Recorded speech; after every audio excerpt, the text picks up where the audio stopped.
Hey guys, one of the most frequent questions I get is how do I clean my bearings and how often? I typically clean all spinner bearings when I receive them, especially from a used second-hand model, unless a spinner arrives that is so quiet and smooth that I don't want to jeopardize that performance. Determining if I need to clean a bearing is easy. If it starts making loud noises or feels like there is a grinding or a new vibration in the bearing, or if the performance changes and it isn't spinning like it used to, it might be a good time to give it a clean. There are lots of different methods out there, but I'll show you what works great for me.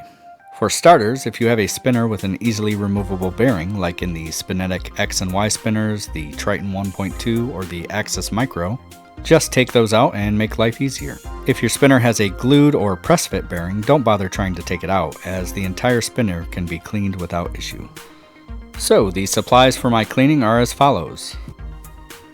Rubber gloves, 91% isopropyl alcohol, carb cleaner or acetone, a small sealable container, a lab bottle, and some compressed air. I use gloves to protect my skin and also to prevent any possible debris from my hands getting into the bearing.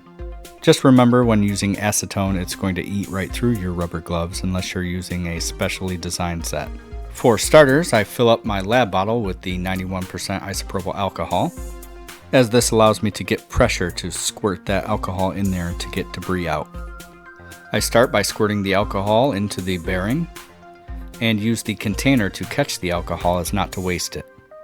After I've rinsed it, I follow up with a few spins to work that alcohol around the race and the balls, and then give it another rinse and do that again. The goal here is to have enough alcohol to just cover the top of the bearing in the container.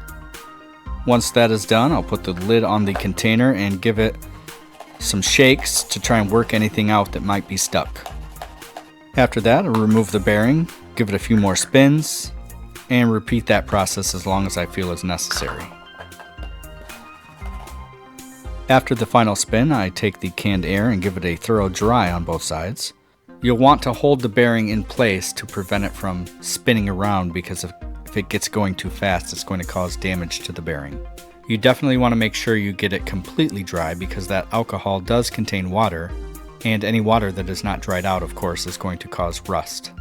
Since I have so many spinners, obviously I've been going through a lot of canned air, so I went ahead and went for the upgrade of the DataVac electric duster. This is an American-made blower with 3/4 horsepower, so it will certainly get the job done. It's a little loud and a little smelly, but it's certainly better than dumping a ton of money into canned air. Also, I regularly clean out my high-end PC, so this works great for that as well. If that cleaning method didn't work, my next step would be to use the carb cleaner and spray out the bearing. If you are using an acetone-based cleaner like this, you'll want to make sure that it is in a well-ventilated area. After a few spray and spin combos, I give it a final rinse with the isopropyl alcohol to make sure there's no residue left behind. Again, using the canned air to dry it out completely. If that still didn't work, you can try letting the bearing sit in some 100% acetone and shake it around occasionally before rinsing and drying. Keep in mind that acetone can eat through some plastic, so you certainly don't want to use it on 3D printed spinners. So there you have it. That's pretty much all I do, and it has been successful so far. I'm more than happy to answer any questions you might have, so please leave them in the comments below. Also, if you are interested in joining a friendly community that is passionate about spinners, check out SpinSpace on Facebook. That link will be in the description below as well. Thank you for watching, and as always, please consider subscribing and liking this video if you want to see more spinner reviews like this. Later.